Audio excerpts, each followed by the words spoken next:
in your introduction, we'd love for you to obviously introduce yourself and let us know why is City 20 such a sought after seat? And I am currently termed out of my House seat. We need Democrats who are going to fight back. And so when you ask the question, why are you running for Congress? That's a damn good question. And I think we ought to continue to ask that question because the people deserve an answer. And we have to ensure that corporations and the top 1% pay their fair share in taxes. It is certainly about a Black agenda why I'm seeking to move into this seat. I have been really pushing hard to make sure that we have economic justice, but the winning strategy is economic justice. I received many awards for what I had done, working for equality for women, for healthcare, for affordable housing. But politicians stuck up from both sides of their mouths. They keep talking and talking, but nothing changes in our people's lives. I think the biggest issue in this district when you're talking about Black agenda is to increase the minimum wage and give people an opportunity to have good paying jobs. Maat. I'm a police officer and have been on the road patrolling in Broward County for the past 11 years. It's a second career for me. I am a former economics professor. I taught at Barry and at Nova. I've worked for a number of government agencies, including the White House for a couple of years and trade associations in Washington, D.C. The reason I'm in the race is because what I believe are the big issues affecting everybody in District 20 are issues that I have cared about and have worked on both personally and professionally for many, many years. First and foremost, we need a fresh approach to poverty. One of the unfortunate things about this district race is that it's not competitive in terms of all of the parties participating in the same way. And by that, what I mean is I'm a Libertarian. I don't think we even have a Republican in here. It's largely dominated by Democrats and Democratic ideas, which is fine. They're all well-meaning people and wonderful people, as you will get to know tonight.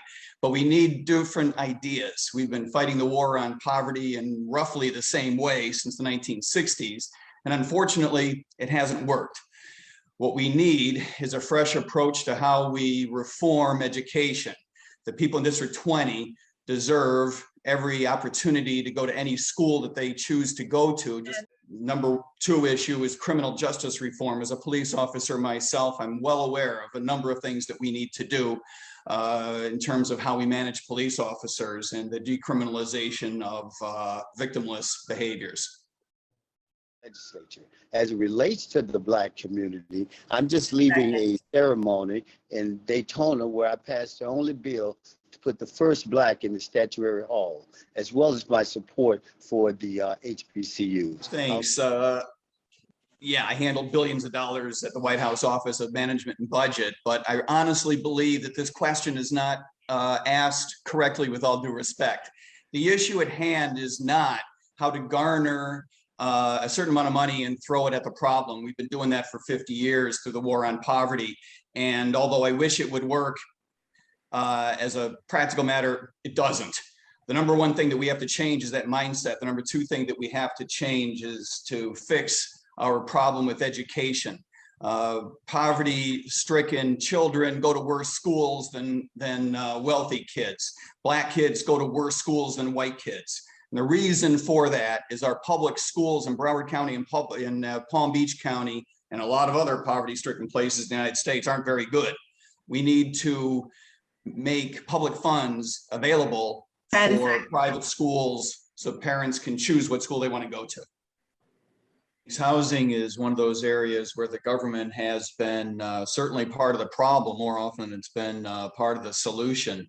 We need to create a level playing field for investment in affordable housing vis-a-vis investment in what we might call housing that pushes gentrification.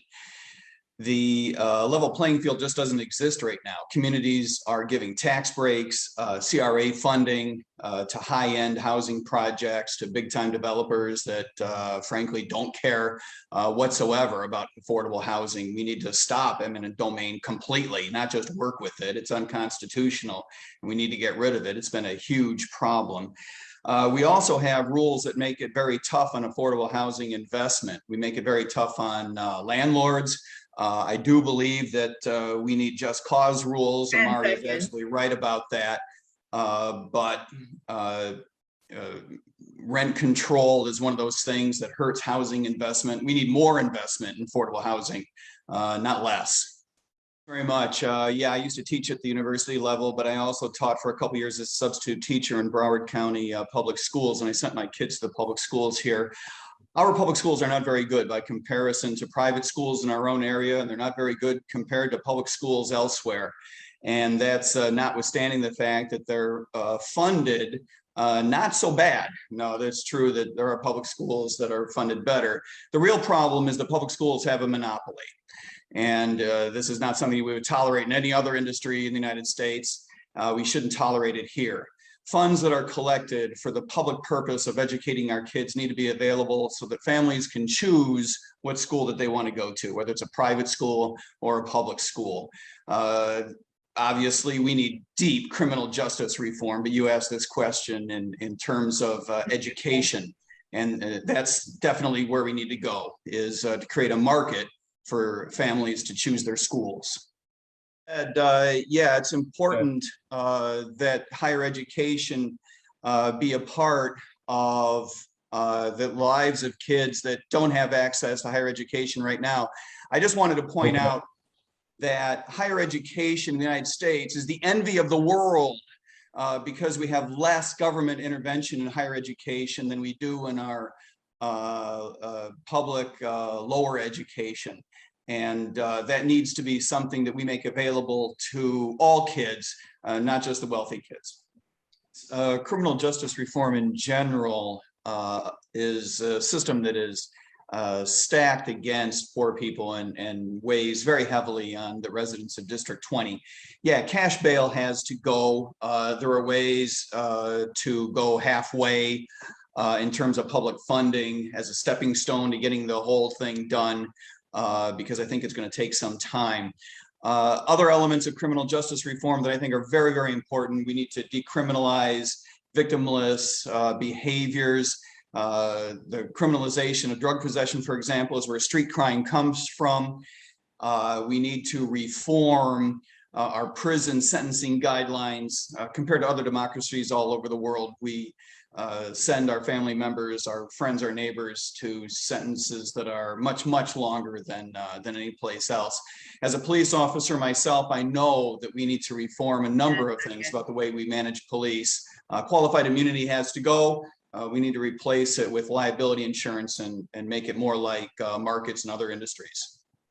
The Glades have a number of problems, yes, where we can identify the costs that are transferred to these communities because of the sugarcane community or any other industrial problems, and there actually are other problems as well. Those costs need to be borne by those industries and transferred in terms of investment into the Glades. What we need there are higher wages. That's where wealth comes from. Wages come from greater investment and better educational opportunities. There are virtually no private schools in this area, and that's a shame. We need to end the public school monopoly. We need to deregulate and remove some of the zoning ordinances that are real problems for the companies that could otherwise invest there and create jobs. So yeah, we need more opportunities there. And the pandemic has absolutely hit District 20 harder than most places in Florida, and in some respects, Florida harder than elsewhere in the United States. Yeah, the comorbidity problem among folks that are in poverty that don't have good access to health care has been huge. The other thing that hasn't, and of course, therefore, we need to find ways of making healthcare more affordable to folks that don't have a lot of money. That's obvious, right? The thing that remains unsaid, however, is that we need to do a better job of reaching out to folks in District 20 and elsewhere in impoverished communities to get more folks vaccinated. We still lag behind.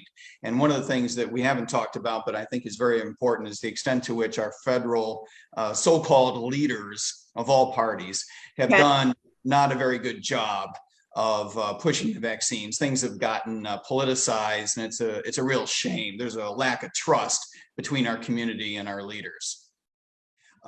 We need to stop treating people who come here on a political asylum application differently than people who are coming here to build a better life for themselves for any other reason. Yeah, we don't want temporary protective status. We want permanent protective status. We need to surge resources to this problem. We need to surge resources to the border, and not just to close the border, but to open the border in a fashion that will allow people to get into a program and pursue citizenship right away, and to limit the amount of time it takes to earn that citizenship. This idea of making it take 10 years and longer for most is absolutely insane. I think it's a real shame. We need not only a more pro-immigration policy, but a more pro-immigrant policy. This idea of keeping people in limbo has got to go. Anyone who wants to be a part of the United States is willing to work hard and pursue liberty. In some sense, you're already an American. We'll keep the light on for you.